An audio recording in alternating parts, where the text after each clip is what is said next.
पाँचवीं सी के तमाम तलबा तालिबात, हमारा सबक जो है अजीब तोहफ़े, उसका आखिरी पैराग्राफ चल रहा है। मैंने पढ़ा दिया आपको, अब आपको पढ़ाना है।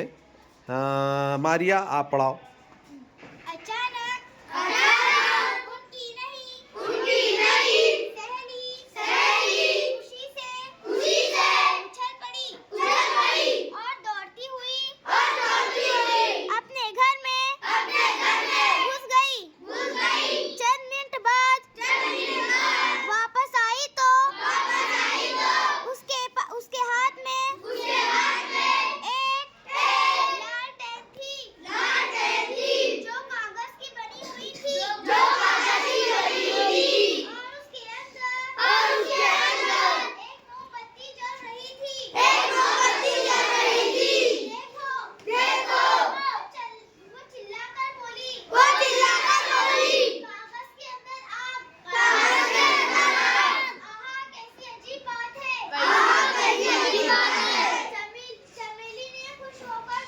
चमेली ने खुश होकर कहा, यही वो तोहफे है जो मेरी सास ने मंगवाया था। यही वो तोहफे है जो सास ने मंगवाया था।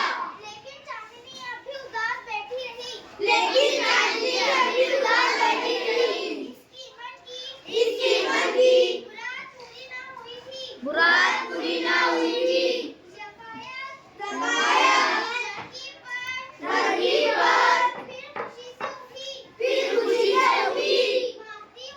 भागती हुई अपने घर में गई। और जब बाहर निकली तो उसके हाथ में कागज का बना हुआ पंखा था। देखो